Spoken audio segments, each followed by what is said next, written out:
and impact Earth, or who knows what. But there's is a lot to be done with this, and we're just barely scratching the surface.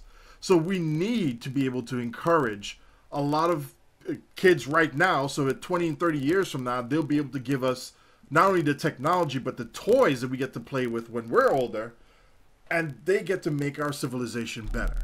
And we're one step closer to the utopia that we're trying to build for humanity. So yeah, I'm done with my rant. Any closing thoughts? Science is awesome. I can't wait for Yes, my it millimeter is. thick smartphone to flash 12 o'clock. No, but that does speak to why it is that we really need to, why teachers are pushing teaching technology in the classroom, and this is one thing that I am really big on, and it's, what really hit home for me was when I was sitting in a professional development workshop one day, and they said to us, the top 25 jobs in this country didn't exist 10 years ago, and every one of them is in the technology field. The kids you are teaching today will be doing jobs that do not exist yet, solving problems that we don't know are problems yet, using technology that hasn't been invented yet. Yeah. That's why you have to use technology in the classroom. Exactly. I mean, we don't really. I'm mid-30s. I'm one of the first generations that grew up actually using computers in the classroom, though it was a separate lab, and you'd only go like an hour a week to play Oregon Trail and lose your oxen, and Yeah. and then your goddamn friggin' wagon would sink, and then people would laugh at the word cock, etc. So, but Meanwhile, and that did my have some 8-year-old. limited, that had some limited educational application, but it wasn't really. It does, yeah. But it wasn't really good enough. It wasn't far No, enough. it's not. And games and things like that are great for, I guess, roping someone in or building interest. But once you build that interest and you got them locked in, you need to go hardcore. You need to encourage things like DARPA competitions where people are building robots that walk. Kids can do Right, this. exactly. Kids can and should They be doing can. They used to have things like Odyssey of the Mind, where kids would do things like that, and people about my age will remember it. But that's not done anymore because there's no funding, and that's the edge kind of thing that needs to be brought back into our schools, into our communities, and things. It is. It But is. to further foment this technological development, because sorry, the whole world runs on it, and if you don't run on It it, too, does. you're going to It be left does. It really behind. does. You're going to be left behind. Yeah. You're going to be working one of those old jobs. Yeah, exactly, and that's one of the reasons that, when I did leave the classroom for health reasons, and I'm now volunteering in a classroom environment, but when I was teaching full-time, that's one of the reasons I pushed so hard for technology in our school. We were a Title I school where 80% of our kids were on free and reduced lunch. Some of them were worried where their next meal was coming from. Yep. They weren't getting it at home, and so I was one of the few in the school that was pushing, we need to be using this, we need to be getting them on the computer, we need to be teaching them how to use it, and not just playing the games, but using it like how to search the web, how to figure out what is good information and where to get that, and that kind of stuff. I realize in the context of folks struggling with worrying about where their next meal is coming from and things like that, spending money on technology seems stupid. It really does. Yeah. But you can't look at it as some extraneous expense. When your entire society runs on it, it's like not learning how to use a bunch of tools and then being expected to be a farmer. Well, that's why I pushed for it, for us to have it in the classroom and be using it in the classroom, and that's why I would have teachers coming into my classroom or school going, okay, we have this, now teach me how to use it. Yeah, I was the one they knew to come to for that, and that was great, and it was really good to see, projects being used for that. Yeah, exactly.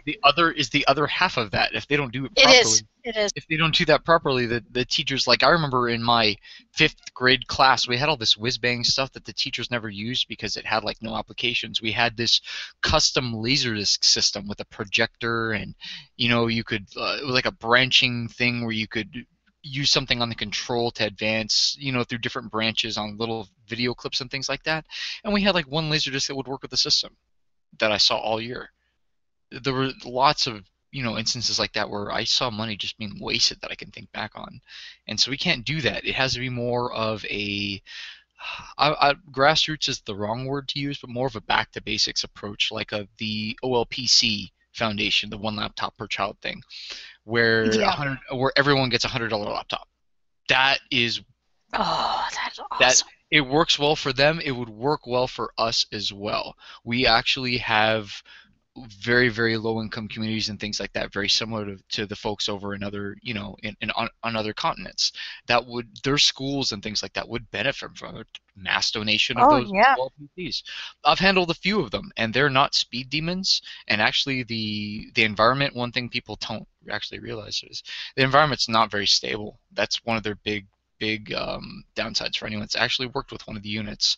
Is the custom Linux that it runs on is it's got sugar. It implements a lot of really kind of bleeding edge technologies that don't work very well, like the mesh wireless network and things. I mess with a lot of them, and so that the software needs to be rock solid on these things for they to be viable, and it's not. And that's one of the reasons they don't have the uptake that you would think they should. I was really lucky. I was able to get it written as part of my senior project when I was doing my master's degree, to get a 1-to-1 ratio of laptops in my classroom. And what I did for that, I actually went out, and this was when the mini laptops, you remember those, the cheap, like $200 mini laptops came out? The EPCs. What? Yeah. Well, it was, the little Asus, like 3-point, the really tiny screen ones. And I had a whole, like, netbooks. 28 of them. I ended up with 28 of them in my classroom that were mine. I purchased them out of pocket. I managed to get it funded. And I'd rather have 28 loans, but low laptops, one per person, than have kids have to share. Oh, the kids that incredibly limits their. And the reason you want to do something like this, and tying it all into Trek, and the reason why you want to do something like this is because, yes, we want to educate the kids, but when you actually give them something to look at and to say, hey, you see this game, like I tell my daughter here, you see this game you're playing, you're enjoying it. Hey, Star Trek, it involves numbers. These numbers require you to know math. Oh, you need to know at the very least how to do an algebraic equation. Oh, you want to do this? Here you go. Good. Now you're doing expressions. Good. Now you know how to solve for whatever unknown variable you got there. Good. Now you're learning that this runs on a computer program. Hey, you want to learn C? You can at least start coding this game a little bit more if you knew C. So she actually went online and actually took an Intro to C course on her own laptop, because that was provided to her because she saw an interest in something that she had. And that's, to be fair, she is your kid. Well, still, no. It's my kid. Yeah, everybody has a hope. It's my kid, thump chest. Yeah, she's a genius, whatever. But you can get this out of all the other kids there if you encourage them and show them, hey, look, you have this interest in, you like this. Guess what? Here's the fundamentals behind it. You want to get better at this? You got to know math. You want to get better at a video game? Not only do you have to have the reflexes for it, you have to know which items to get instead of wasting your resources, so you know you're playing top dog like SOB around here. Borderline cheese, but you're that good because you're skillful and you know the math behind it. There you go. Now you want to make a game that's better than what you're playing right now? Then you need to know how to code. Well, you got a nice laptop here. You start writing the code out for it. You have access to the net, so you can take tutorials. You can learn more about how to actually code for free, because somebody else put that work out there for free, because somebody thought, hey, you know what? If I do this here for free, other people will benefit. Then they will do something that I'll later on benefit from. Just like that Star Trek philosophy that we keep getting around here.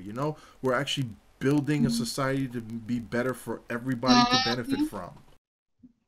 I mean, the kind of stuff I would do, I'd have them do like web quests and building interactive presentations to show what they know, and even I had a smart board, so I would have my presentation, then I'd have a version that they could use for independent work right afterwards, doing the exact same kind of thing, and then we would go back and review and show it on the board. And I mean, those laptops were integrated in every aspect of my classroom, and it was the teachers, as my kids went on, could tell the ones that had me, because they knew how every piece of technology that they had in the later classrooms worked and could show them how to do it.